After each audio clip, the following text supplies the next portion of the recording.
Rain hammered the canopy so hard it drowned out everything except the radio. A fractured voice broke through the static, tight and low, fighting panic.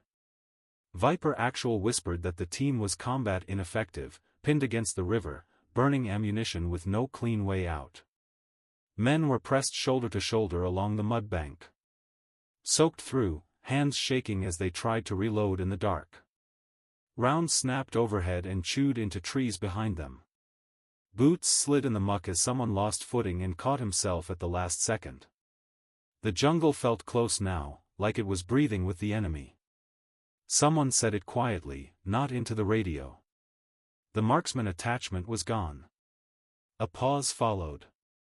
Then another voice, almost apologetic, said he didn't make it. No one argued. No one prayed out loud. This was not hero time. This was the moment after hope runs out. Enemy movement crept closer through the brush. Shapes shifted. Metal clinked beneath the river's black surface. Something moved without a ripple. The enemy believed the water was empty. The team believed they were alone. A seal whispered the words no one wanted to say, "We're done." 18 hours earlier, the mission started in a room that smelled like wet nylon and old coffee. A red light washed the briefing table and a map of the river sat under clear plastic, held down by empty magazines and a busted pen. SEAL Team 3, call sign Viper, stood around it with that calm swagger men get when they've done the same kind of job too many times. They were tired but confident. Shirts rolled, sleeves down, faces half-lit. Somebody cracked a joke about the heat and how the jungle would do the enemy's work for them. Then he walked in. Sergeant First Class Marcus Chen, early 30s, lean and compact.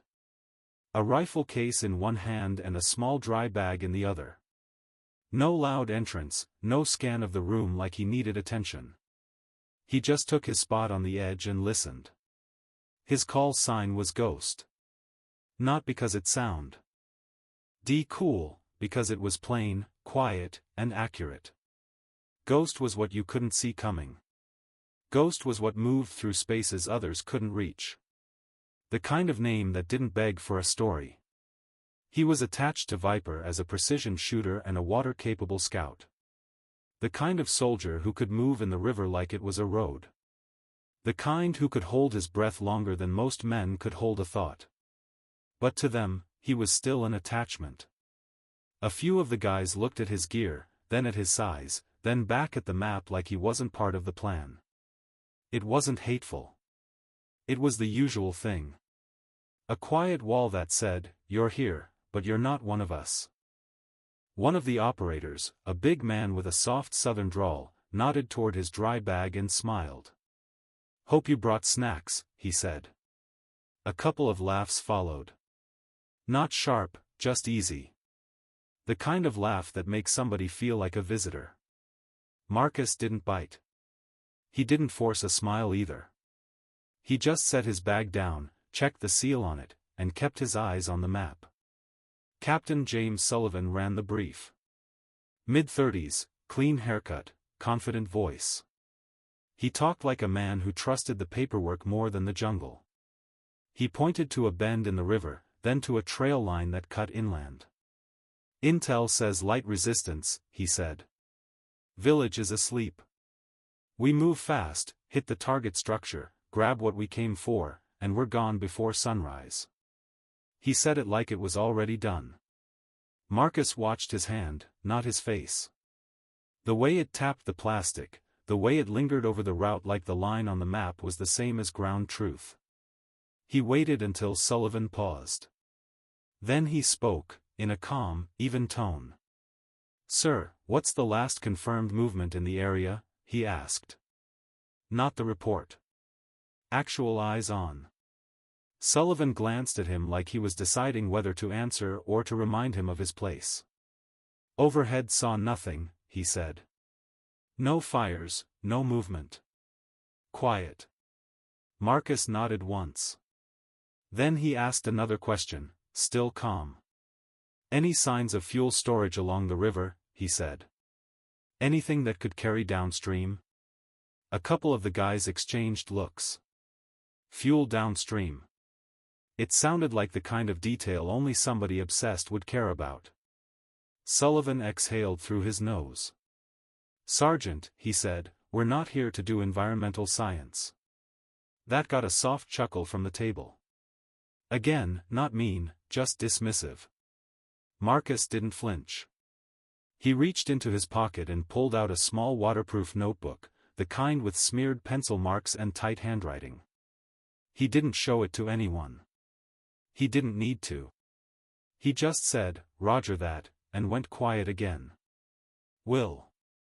The others talked about timing and breach points. He watched the room. Not in a paranoid way, in a professional way. He noticed who stood close to who cleaned their weapon like it was a habit, and who did it like it was theater.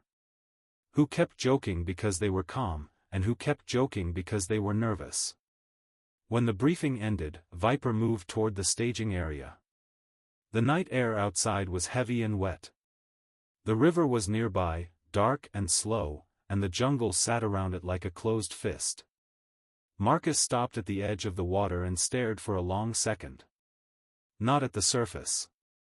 At the line where the surface met the bank, where things got stirred up, where fuel, mud, and rot gathered. He knelt and dipped 2 fingers in. There was a faint slick on the water. Not enough to smell from a distance. Just enough to feel on skin if you were looking for it. He wiped his fingers on his pant leg, then looked into the trees. No birds. In a jungle, birds never shut up for no reason. A frog chirped once, then stopped. Like something had moved. Like something had listened. Before we continue, make sure to subscribe to The Final Watch so you never miss these true tales of courage and sacrifice.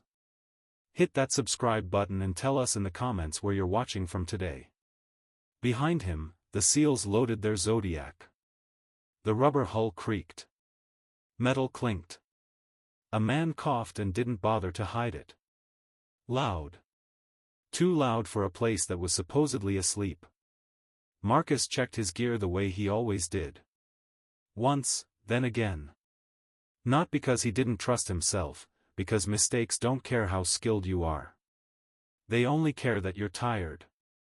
He tapped the rebreather connections, checked the mouthpiece seal, ran his hand along his rifle case, counted magazines by touch, not by sight. Then he looked at the water again. Sullivan walked up, stopping just close enough to be heard. "You good?" he asked, and his tone made it sound like he expected a problem. Marcus kept his eyes forward. "I'm good, sir," he said. "But this place doesn't feel empty." Sullivan followed his gaze for a second. Then he shrugged. "It's a jungle," he said. "It always feels like something." Marcus didn't argue. That was the thing about him. He didn't waste words on people who had already decided. He had learned a long time ago that if you push too hard, men like that dig in deeper.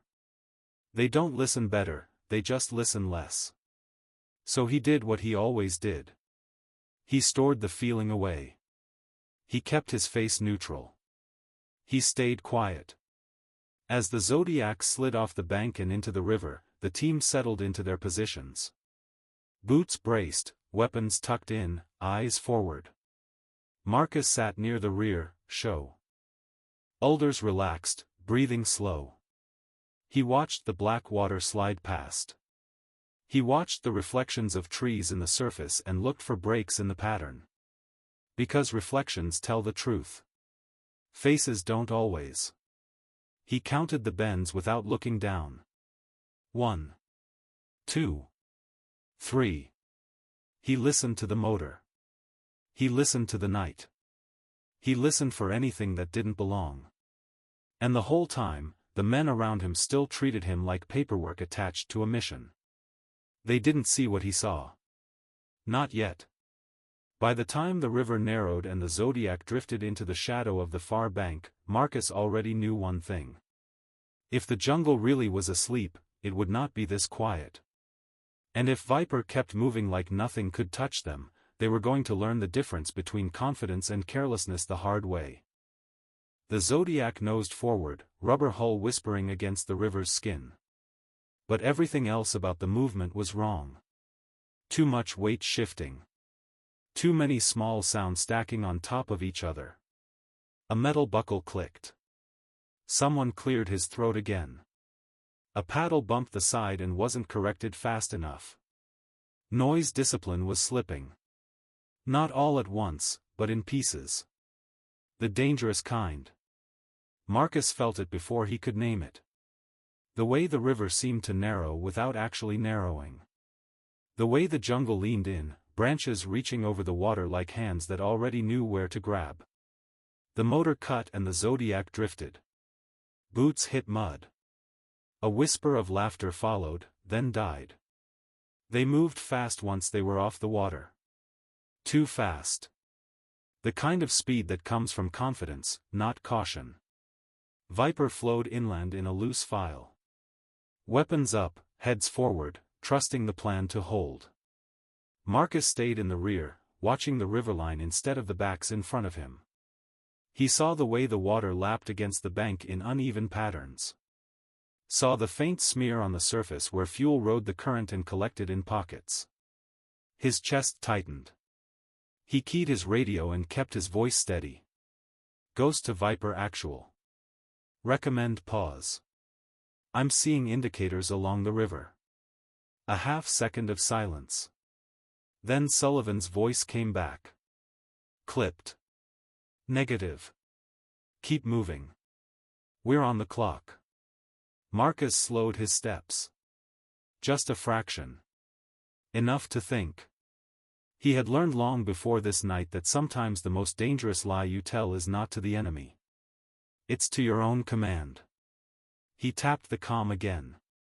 Ghost moving to confirm. I'll catch up. It was a lie, but it was a clean one.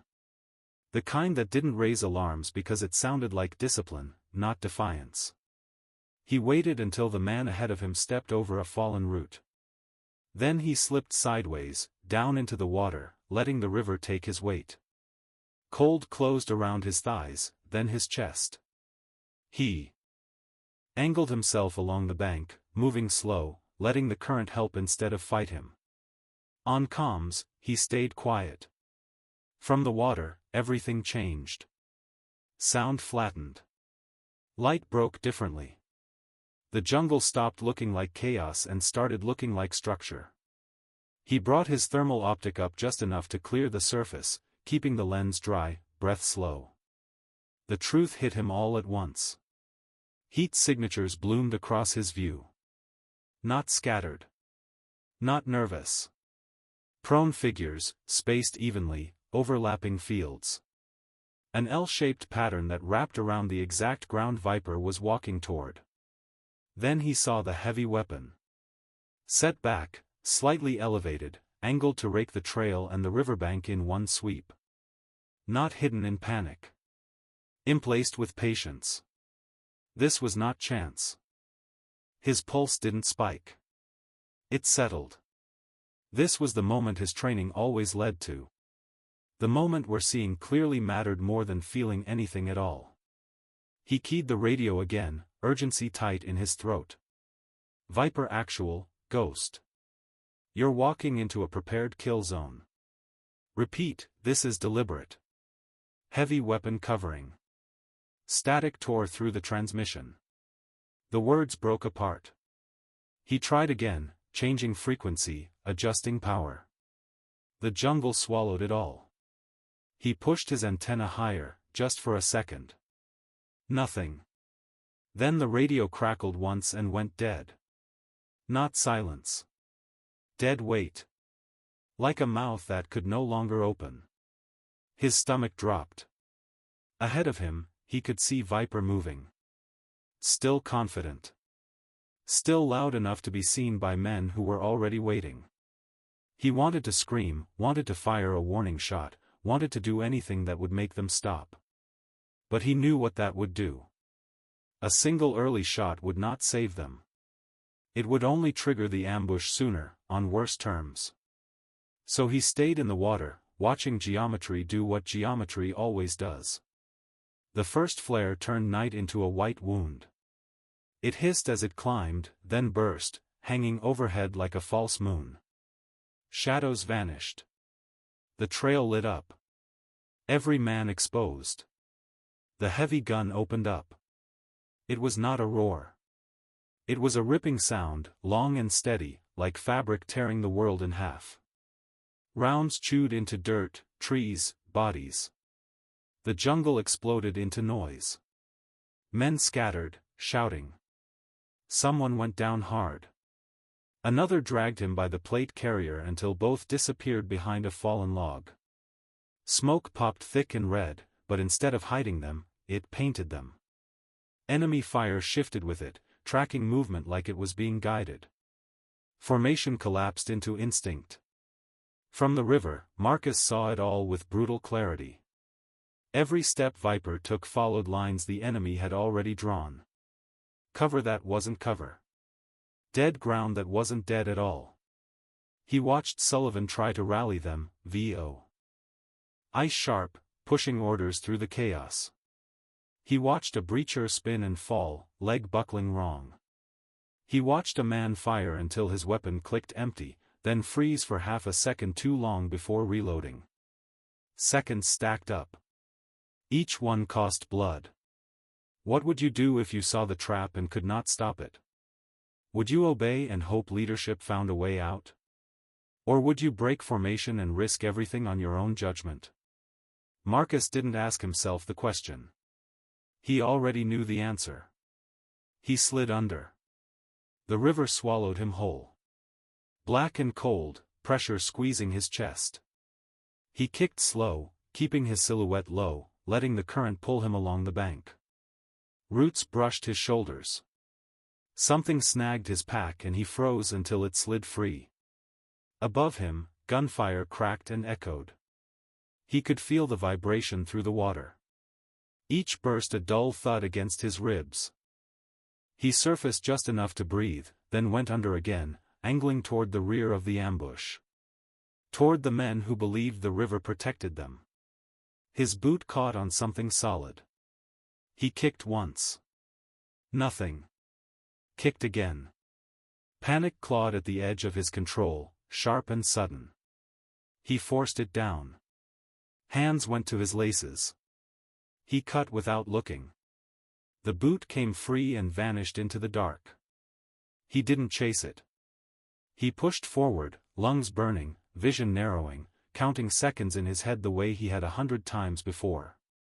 When he surfaced again, it was behind the enemy line. 2 sentries stood watching the water, weapons low, confident nothing would come from it. They never saw him rise. He took them cleanly. Quiet, fast, no wasted motion. Their bodies slipped into the brush without a sound. But the heavy gun still sang. An RPG fired, the back blast flashing bright. Marcus turned toward it just as something else hit. Fuel, stored too close. The explosion rolled through the trees, heat washing out his thermal, flames racing across the river surface. Fire split the battlefield. For a moment, he lost sight of Viper completely. The heat forced him back into the water. He submerged again, this time not by choice, but by necessity. Swimming blind under burning debris, ash floating down like black snow. When he came up on the far side, coughing, eyes stinging, he saw Viper retreating. Driven exactly where the enemy wanted them. Toward the river bend. Toward the place with no cover and no room to move. He raised his radio again, out of habit. Dead. The enemy fire slowed, then stopped. Not because the fight was over. Because the enemy was done spending bullets. They started moving. Closing. Voices carried now. Confident, almost casual. Marcus pressed himself into the mud at the river's edge. Water up to his chin, heart steady despite everything. He understood the shape of what was coming. Execution. He looked at the river, then at the jungle, then at the men he Had been attached to but never fully accepted by. He unclipped his armor, let it slide into the water. Felt suddenly light, exposed, faster. He took one last breath and let the river claim him again. Becoming just another dark shape beneath the surface. Action over permission. Always. The river closed around him again, thick and black, swallowing sound and light at the same time. Below the surface, the world shrank to pressure and touch. He could not see his hands in front of his face. He could not tell where the river ended and the roots began. He moved by feel alone. Cold water slid into his sleeves and down his back. The current tugged at his gear, testing every strap and buckle. He kept his body low and flat, letting the river carry him instead of fighting it. Fighting wasted oxygen. Panic wasted more. His breathing slowed until each pull felt deliberate. Counted. In through the rebreather. Out again. He measured time in heartbeats instead of seconds. Roots reached out from the bank like blind fingers. Some brushed past his shoulders. Others caught and held. He eased himself around them, patient, refusing to rush, even as his chest tightened. Then something grabbed hard. His right boot locked under a thick root, twisted sideways by the current. He kicked once. It didn't move. Kicked again, harder this time. The root held. Pressure climbed in his head. Not fear yet. Just urgency. He forced himself to stop. To think. His hand slid down his leg, fingers numb, finding the laces by memory.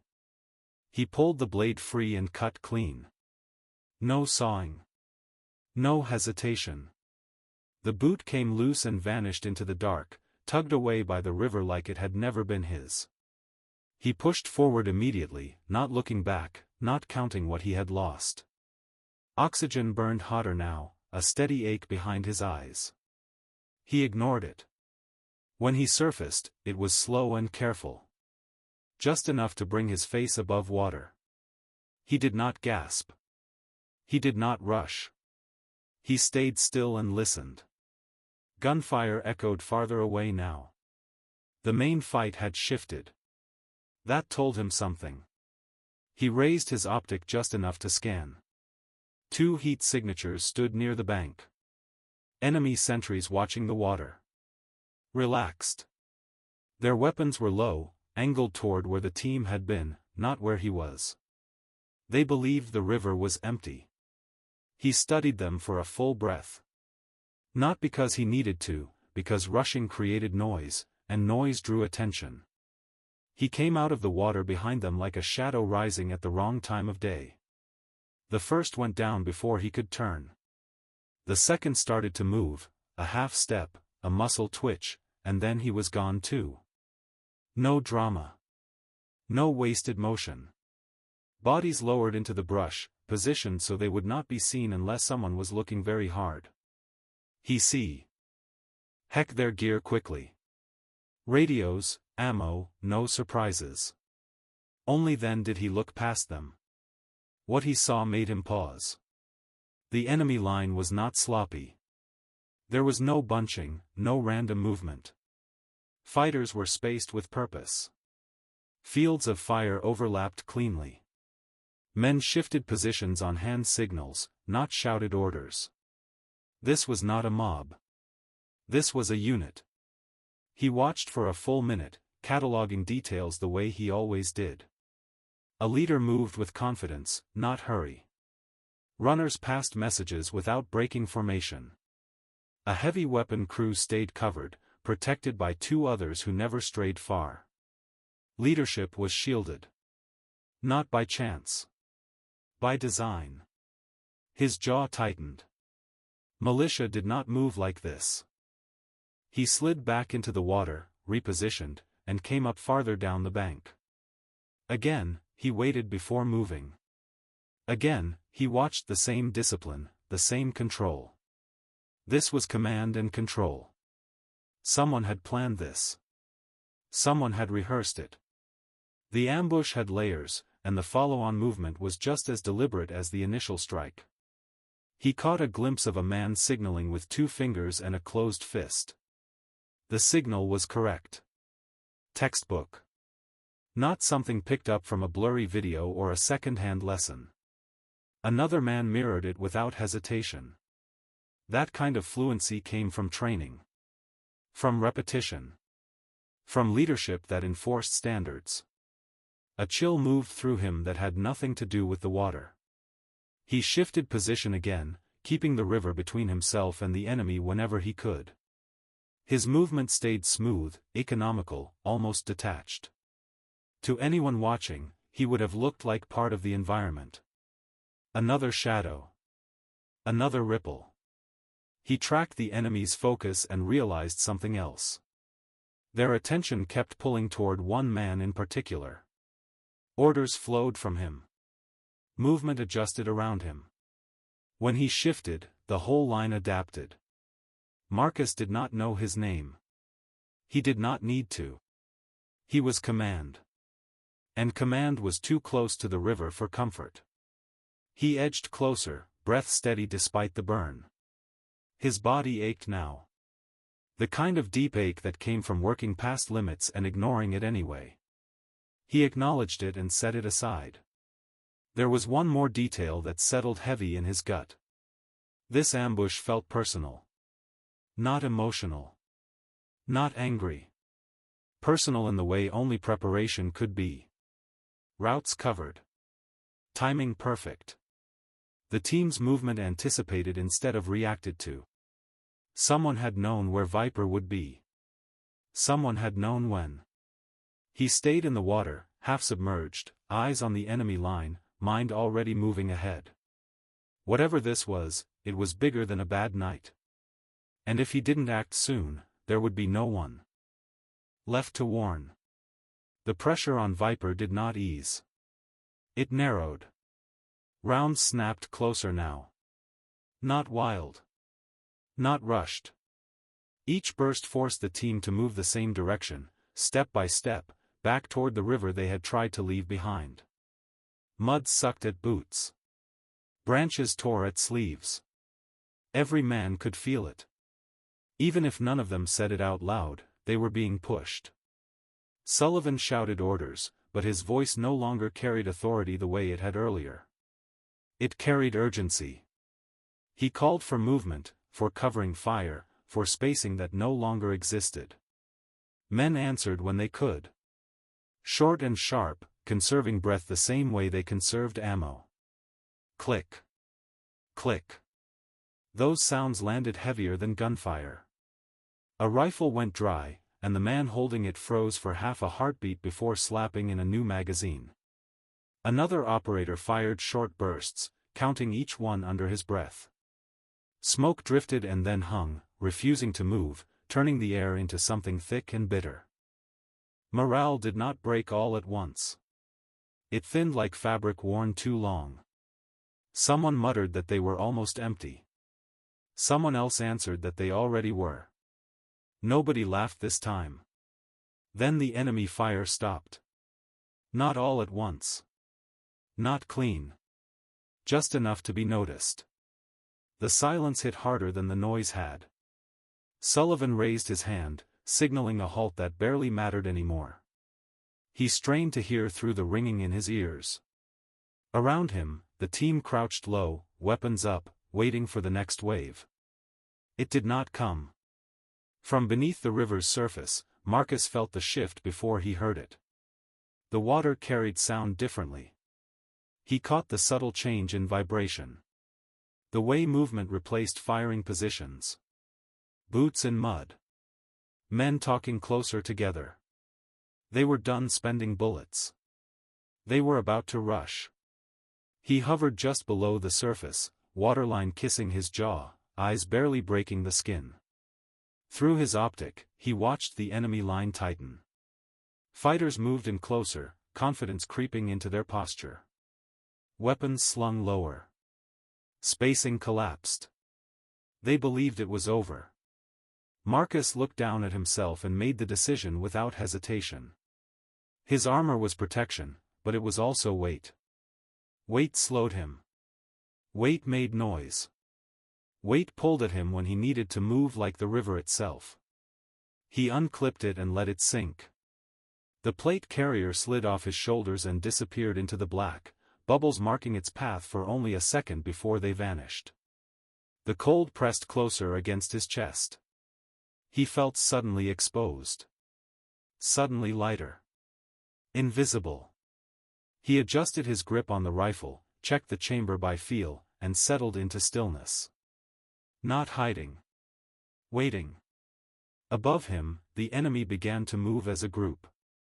They gathered where the riverbank widened, drawn by the thought of finishing the Americans all at once.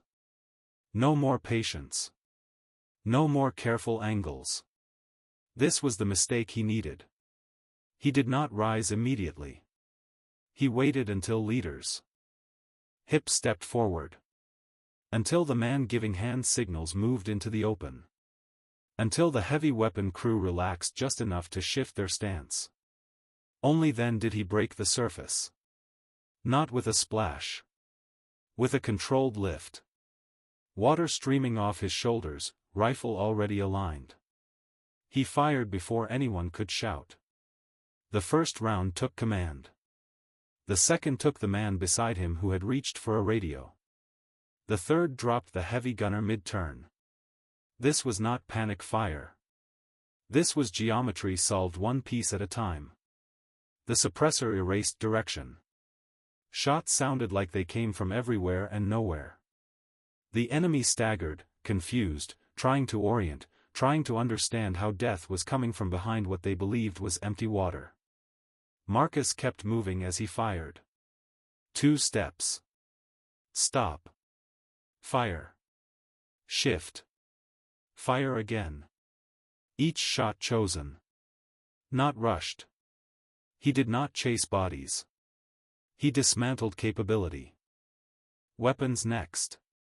An RPG gunner went down before he could shoulder the tube. A rifleman dropped his weapon and tried to run, only to collapse a step later. Those who turned toward the river found nothing to shoot at. Only darkness and ripples. From cover, Viper watched. At first, none of them moved. They stayed pressed into the mud, eyes wide, trying to process what they were seeing. The man they had written off as gone was standing waist-deep in the river, erasing an enemy force that had just broken them. No one cheered. No one shouted encouragement. It did not feel like a victory yet. It felt unreal. Enemy fire spiked for a brief second, wild and directionless, then collapsed completely. Men ran. Some dove into brush. Others froze, unsure which way to flee. Marcus finished it quickly. When the last threat dropped or vanished into the jungle, he did not stand there. He moved immediately, reloading without looking, scanning sectors that mattered. The riverbank went quiet. Only then did Viper begin to breathe again. Sullivan was the first to move. He rose from cover slowly, weapon still up, eyes locked on the river. He looked at Marcus like he was seeing him for the first time. Not as an attachment. Not as a problem. But as the reason his team was still alive. Marcus did not wait for him to speak. Security, he said, voice firm, level, carrying without strain. Rodriguez, watch the ridge. Jackson, check the rear. Nobody stares at bodies. They moved. No questions. No hesitation. It happened without discussion, without anyone acknowledging the shift, but it was real. For the first time that night, his orders were obeyed immediately. Marcus moved up the bank, water streaming off him, boots squelching unevenly now that one was gone. He ignored it. He dropped beside a downed seal and checked his leg, fingers already working a tourniquet into place. Stay with me, he said quietly. Not dramatic. Not comforting. Just steady. The man nodded, teeth clenched, trusting him Witho. Knowing why. Sullivan stepped closer, lowering his weapon at last. His voice came out rough. "I thought you were gone," he said. Marcus didn't look up. He cinched the tourniquet tighter, watching for the bleed to slow. "I don't leave," he said. "No pride. Just fact." He stood and turned to him then, eyes calm, posture squared despite the exhaustion pulling at his shoulders. "We're not done," he continued. "This wasn't a random contact. They knew where you'd be. They knew when." Sullivan swallowed and nodded once. The arrogance from earlier was gone. Burned off by reality. "What do you need?" he asked. It was not surrender. It was recognition. Marcus scanned the jungle again, already thinking 2 steps ahead. "Ammo count," he said quietly. "Then we move. And we don't go where they expect." Around them, the river flowed on like nothing had happened. Darkness settled back into the spaces the flares had stolen. The jungle held its breath again. Viper followed his lead without argument. Fear still lingered. So did relief. But something else had taken hold now too. Trust. Not because of rank. Not because of words. Because when it mattered most, he had risen from the river and turned the end into a beginning. The riverbank did not turn calm just because the shooting stopped. Marcus did not let it. "Security first," he said, already moving.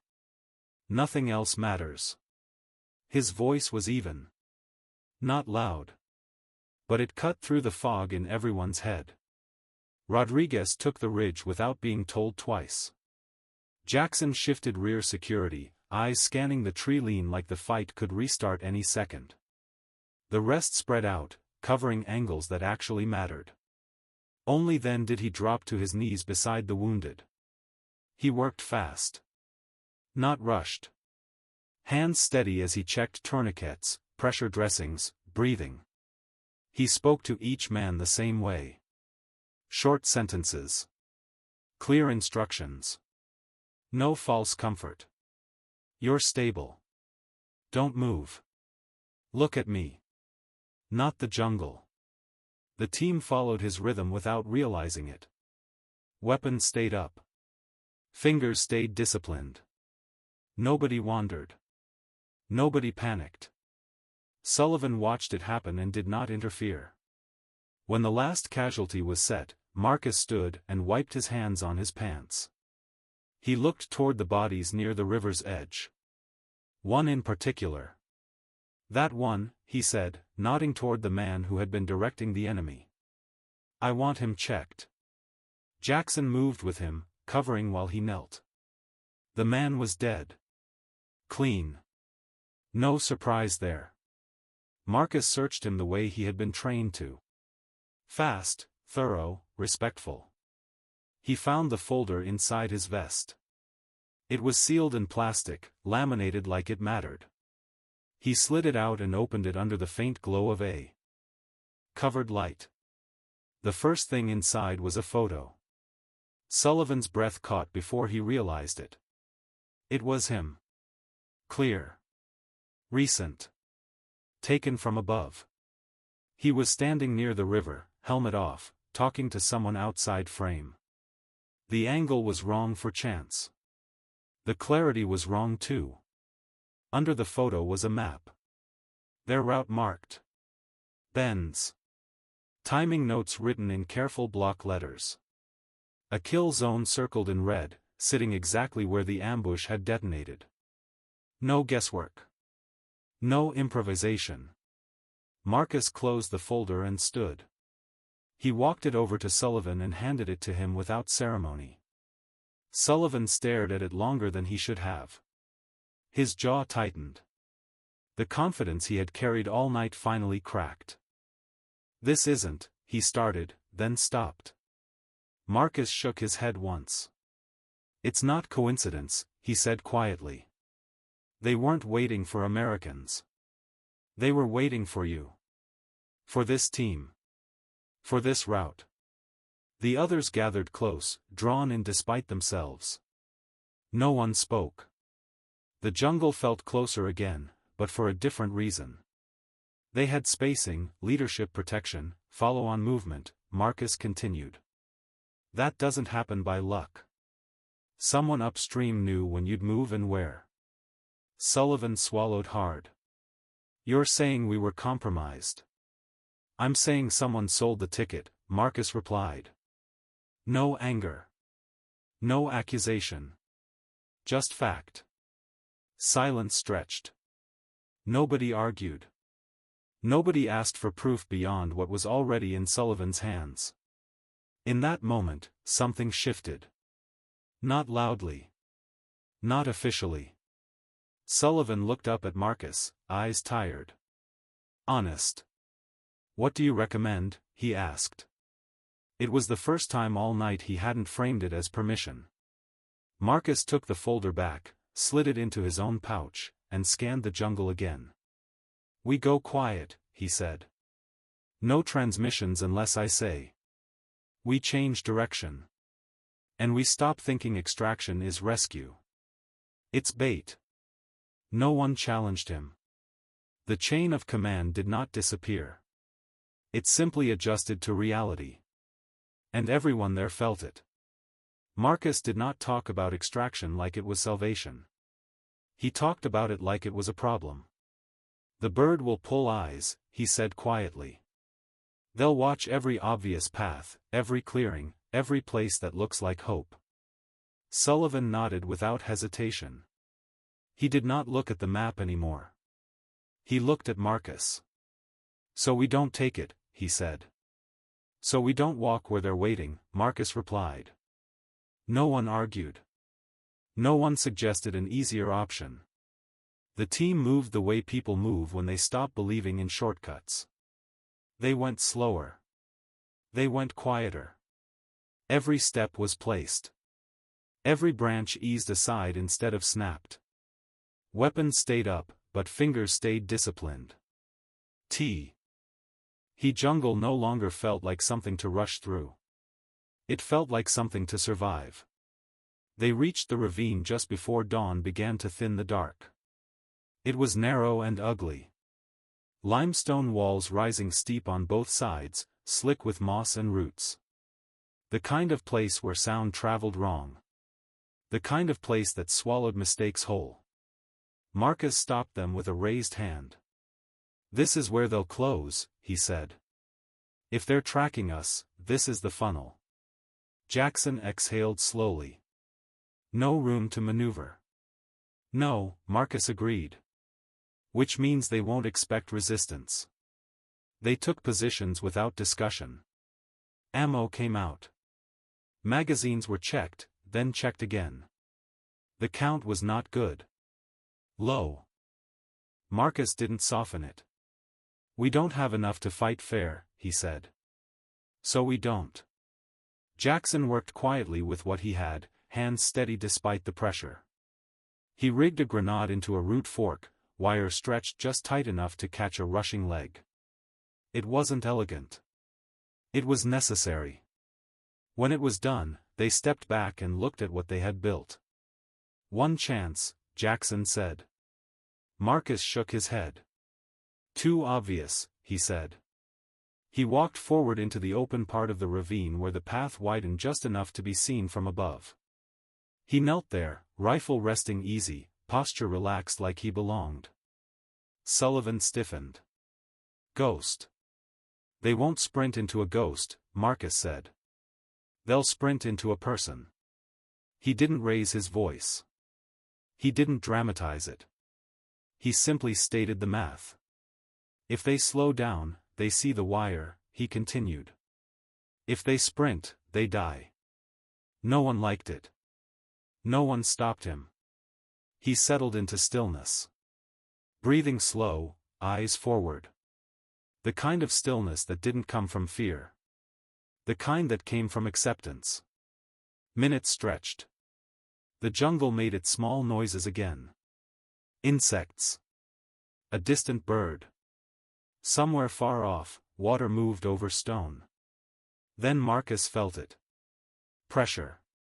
Not sound. Not movement. The sense of being watched through glass. He didn't shift. Didn't blink. A heat signature detached itself from the darkness above the ravine. One man. Careful, patient. Thermal optic raised, sweeping in measured arcs. A professional. He stopped when he saw Marcus. Marcus was visible, unhidden, exactly where a tired, desperate soldier might collapse. The point man adjusted his stance. He studied Marcus longer than the others would have. He didn't rush. He didn't signal yet. The trap tightened. Behind Marcus, the seals waited. Muscles locked. Breaths held. Fingers pressed against triggers they were not allowed to pull yet. This was the longest moment of the night. Not gunfire. Not shouting. Waiting. Marcus stayed kneeling, shoulders loose, rifle angled low. He did not try to sell weakness. He let the truth sit there. A lone man, exposed, at the end of a hard night. The enemy point man made his decision. He lowered his optics slightly and signaled forward. Movement followed fast now. Confident. Boots hit rock and did not slow. More heat signatures piled into the ravine mouth, bunching exactly the way Marcus needed them to. The wire went tight. The explosion was sharp and brief, contained by stone. A flash. A concussion. Bodies slammed into walls and each other. Before the echo finished, Marcus was on his feet, rifle up, shots precise and limited. He didn't chase. He didn't empty magazines. He ended capability. The seals followed instantly, moving like they had trained their whole lives to move. Covering angles. Sealing exits. Trusting his timing completely. When it was over, the ravine went still again. Smoke drifted and then cleared. No one spoke for a long moment. They didn't look at him like a myth. They didn't look at him like an attachment. They looked at him like someone who had been carrying this weight long before tonight. Sullivan finally lowered his weapon. His voice came out quiet. "I've never seen someone wait like that," he said. Marcus checked his surroundings one last time, then nodded once. "Waiting is part of it," he said. "Most people just don't practice." In the soft light creeping into the ravine, the team understood something they hadn't before. They hadn't been saved by luck. They hadn't been saved by firepower. They had been saved by discipline, patience, and a man who knew exactly when to move and when to remain perfectly still. The jungle did not celebrate their survival. It simply went still again, like it had been waiting to see who would remain. No one chased the silence. No one spoke too soon. They stayed where they were, listening, letting the truth settle that they were still alive. The betrayal did not leave with the gunfire. It sat with them. Heavy and unanswered. A reminder that danger does not always wear the face you expect. Marcus did not say a word about what he had done. He did not look back at the ravine. He did not count bodies. He knelt near the edge of the path and broke his rifle down with steady hands. Mud wiped away. Action checked. Magazine seated. The same care he had shown before the fight, he showed after. When he finished, he moved to the wounded again. A quiet question here. A tightened strap there. No speeches. No reassurance he could not guarantee. One of the men tried to thank him. He nodded once and moved on. Sullivan watched him from a few steps away. Not as a leader watching a subordinate. As a man realizing how close arrogance had brought them to dying. He thought about the noise at the river. The confidence that had turned into carelessness. The jokes that had filled space where attention should have lived. The jungle had not punished them for being brave. It had punished them for being loud. Marcus finished checking the last casualty and sat back on his heels. His shoulders sagged just a little now that the work was done. Only then did the exhaustion show. He drank, wiped his face, and returned to stillness. The same quiet presence he had carried since the beginning. Around him, the team moved differently. Quieter. More deliberate. Not because they were afraid, but because they had learned. They had learned that confidence without listening is noise. That plans without humility become patterns the enemy can read. That the loudest person in the room is rarely the one saving lives. Marcus stood when it was time to move and took his place without announcement. He did not walk in front for recognition. He walked where he was needed. No one questioned it. Later, when this night would be told in pieces, it would not sound dramatic. There would be no perfect lines. No heroic speeches. Just a simple truth that stayed with every man who walked out of that jungle. Courage is not loud. It is precise. There are service members whose names never make headlines. They do not look for attention and they do not expect applause. They move quietly through the hardest moments, doing the work that keeps others alive, then step back into the shadows when it is done. Their courage is not built for stories. It is built for outcomes. This story is for them. For the quiet professionals who carry discipline when chaos takes over and humility when survival demands leadership. If you value stories like this, stories grounded in real sacrifice and real restraint, please subscribe to The Final Watch. Each story helps keep these moments alive, not for glory, but for understanding. And if you are watching this and have served or know someone who has, this channel exists to honor that legacy with respect. Because courage does not need an audience. It needs to be remembered.